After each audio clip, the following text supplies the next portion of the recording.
Hey YouTube, welcome back to Axis and Allies, the Garrison. This is Detroit coming to you once again from the bunker here in Rochelle Park, New Jersey with another episode of the YouTube Wars. Once again, this is Axis and Allies, the Garrison. All right, so it is episode 5.5. It is the UK's turn and China's turn as well. As we all know, Sire Blood is in command of both powers, both China and the United Kingdom. Listen, it's going to be a very, very interesting round because as always, as we all know, Sire likes to do the unexpected. Even though his moves today was not really that surprised that he made them. However, many of you will say, yeah, that's something that I did not see coming. All right, guys, by the way, also, don't forget that I am holding a prize giveaway, a lottery, where I'm giving away a couple of customized painted game pieces for the community, okay? Not just one set, by the way. It's not for everybody, just one set, okay? If you want to be included in the draw, please let me know. And also make sure that you are subscribed if you haven't already done so. In any case, I figure that's my way of thanking you guys for being such great guys and for showing your support to this channel. Guys, as always, let me know what your thoughts are, if the strategies and tactics that we're using here are the ones that are worth using or not.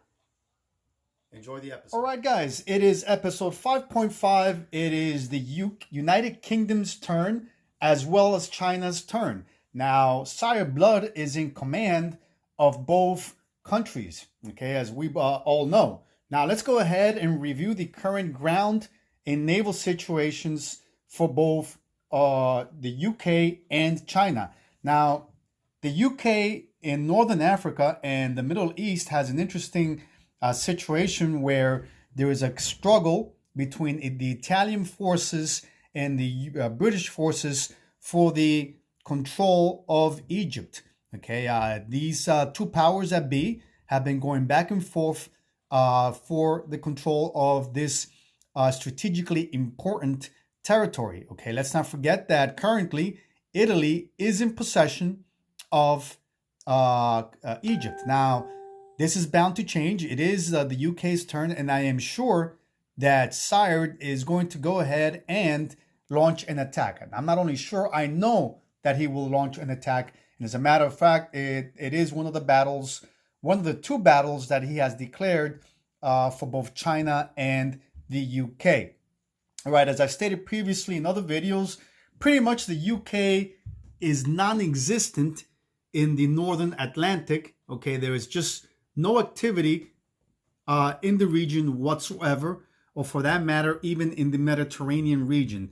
The Mediterranean currently is an Axis-controlled sea. Okay, so, however, the UK is very active and very powerful in Central and Southern Africa, very active in the Middle East. All right. The UK, though, in Asia, that's another story. The British have been basically booted out of the region. Okay. However, we're going to see some interesting moves coming along in this video where we're going to see a comeback. Sire Blood does plan to return to Asia. You guys should sit tight and watch how it is that he goes about making his return to Asia. All right, as for China, well, China, as we all know, during the last Japanese turn, the Japanese were able to inflict heavy losses on the Chinese forces. Okay, needless to say, only one infantry remained for the Chinese. However, what the Chinese do have going for them is that the bulk of their national territory is under their control, which means that they have a lot of income, a lot of IPCs coming their way. And this is not even including the fact that they do not control the Burma Road. That is very interesting, okay? I must mention, though, that the Chinese did lose their American volunteer group, the Flying Tigers, in the Battle of Shahar, where the Japanese, with their strategic bomber, were able to knock out the American volunteer group. And of course, that is something that hurts China big, because China does lack offensive capacity. All right, so that's something that I'm sure the Japanese are going to look at in some way, looking forward to capitalize on. So let's go ahead then with the purchases. Okay, I'm going to conduct operational business for both the Chinese and the UK simultaneously. The Chinese will be purchasing in this round a total of 5 infantry and 1 light armored unit. Now, in the BBR, they're technically no light armored. What Sire does is that he uses good old-fashioned cavalry units. However, because I don't have cavalry units, I use light armored units, which is historically accurate. The Chinese did have a couple of hundred light armored units or armored tanks that they used during the war against the Japanese, or the Great, I don't know what they called it, but sure it was considered a patriotic war for the Chinese. All right, so China has 21 IPCs. It is spending 19, and it will carry over 2 IPCs for its next round. All right, so these are the purchases that the Chinese are making. All right, let's go ahead and review the purchases that the British are making. The British, on the other hand, are starting with 29 IPCs. Okay, they're purchasing 1 armored division, 1 artillery, 1 naval transport, and a tactical bomber. Very interesting purchase of a tactical bomber here that Sire made. All right, so these are the purchases that the Chinese and UK have made. Let's go ahead then with the combat movements. All right, Chinese will be moving into Guangxi. Okay, Guangxi, and let's keep in mind there is an air base that the Japanese built in Guangxi. This movement, military operation here, goes unopposed. 1 more IPC for the Chinese. All right, so let's remove that counter. Guangxi is now part of China once again. It's a liberated national territory. Let's keep in mind, though, that the loss of no, that doesn't. I was going to say that's a loss of 1 victory point, but no, that's not a loss of a victory point for Japan, not at all. All right, so let's go ahead then with the combat movements that the British have going for themselves in Egypt. Okay, that's the second battle. You have one artillery division coming up north from Anglo-Egyptian Sudan into Egypt. You also have a tactical fighter squadron, a tactical bomber squadron, and a fighter deploying and moving up north at a movement of 1. These aircraft will have 3 movements left in their fuel gauges. Okay, then you have an additional tactical bomber squadron and a fighter squadron coming from the British carrier in Sea Zone 81 in this Red Sea, also at a movement of 1. So all of these aircraft will have 3 movements left in their gas gauges. In addition, you have one armored division and 1 infantry division moving into Cairo as well. Along, they're moving in order to support the other ground artillery division that is moving into Cairo. So it's a pretty strong attack. I expect the British to easily take Cairo from the Italians this round. All right, and that's it for both battles. The one battle is already basically a given.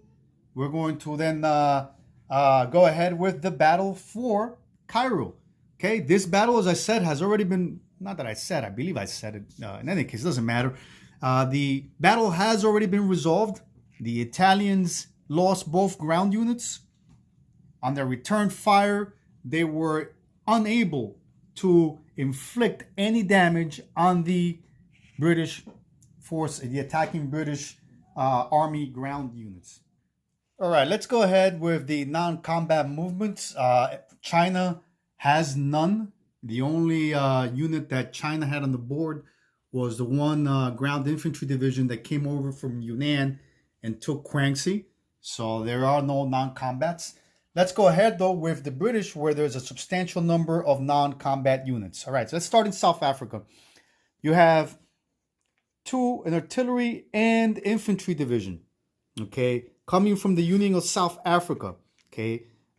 These two units are going to be railroaded at a movement of 3, 1, 2, and 3. Now, you may be asking yourself, why is it that the armor division doesn't move up at a movement of 3? Well, that's because the Union of South Africa has a territorial value of 2, which means that the number of railed units that you could actually move or rail is determined by the value of the territory. Okay, so in this instance, it was in the UK's best interest to move its slower ground units. The armored division here will drive just at a movement of 2. So that's going to be 1 and 2. All right, so that's that for those units coming from South Africa. Then you have an additional armored division moving up north into Anglo-Egyptian Sudan at a movement of 1. All right, the aircraft that attacked the Italians in Egypt. All 4 of these aircraft have 3 movements left in their fuel gauges. These units will move at a movement of 3, 1, 2, and 3. They will all land in Persia. Okay. By the way, let me mention that there is the minor industrial complex in Iraq was not repaired by the British. This minor industrial complex has a total of 10 IPCs, and as Syed put it in his own video, currently the UK could not afford to repair that industrial complex. So that's a notation that we have to make. All right, so let's continue. The naval transport in Sea Zone 76 and its escorts of 2 destroyers will pick up 1 infantry division from Italian Somaliland. An additional artillery division from Ethiopia will make steam at a movement of 1 and 2, and will drop off these ground units in West India. Surprise, surprise. Sire Blood continues doing what he does best, and that is to do the unexpected. Even though I kind of had a feeling that Sire or the British were not quite yet done with the Japanese. So let's go into Persia pro-allies. Okay, you have here, again, same thing. You could rail 1 ground infantry division along with 1 artillery at a movement of, same thing, 2. Territorial value is 2. You can only rail 2 units, 1, 2. So now you have 2 artillery in West India along with 1 infantry division.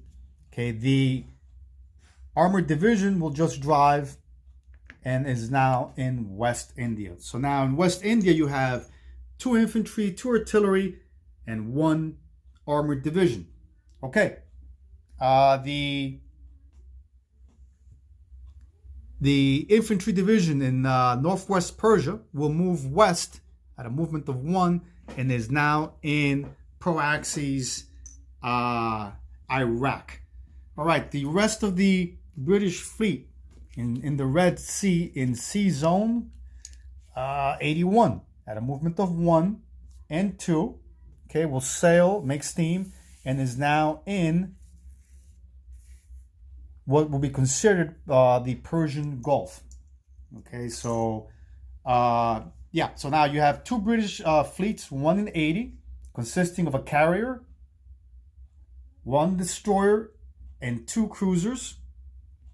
The secondary fleet is in 79, consisting of a naval transport, 1 destroyer, and 1 cruiser. Actually, there's a cruiser here. Now, let me recap that. There's 1 naval transport, a destroyer, and a cruiser. Sea Zone 80, you have a carrier, 1 cruiser, and 2 destroyers. My mistake. Okay. All right. So then let's go ahead with the other 2 remaining non-combat movements. The 2 British infantry, 1 armor, and 1 artillery on the eastern seaboard of the United States will board the two American naval transports in Sea Zone 101. So these 4 divisions are on board and are part of the complement of personnel that are on board those American naval transports. All right, last but not least, you have the fighter, the British Spitfire Squadron in England. It can move, has a movement of 5 in its fuel gauge. It's going to go make a movement of 1, 2, 3, 4, and 5. It'll land in French West Africa. Okay, and that is the last of the non-combat movements for both the UK and China. All right, so let's go ahead with the placements of the newly purchased units. The British are going to be placing 1 armor in Persia, along with 1 artillery and 1 tactical bomber. Okay, so that's what they have in Persia currently. All right, they will be, actually no, 1 artillery is actually going to go to South Africa. Okay, 1 naval transport will be placed in Sea Zone 80. So that's 3 pieces that were just placed in Persia. All right, the Chinese will be placing all of their newly purchased and recruited units, which is a total of 6 ground units, in J-Hole. So you're going to have 5 Japanese infantry and 1 light armored unit in J-Hole.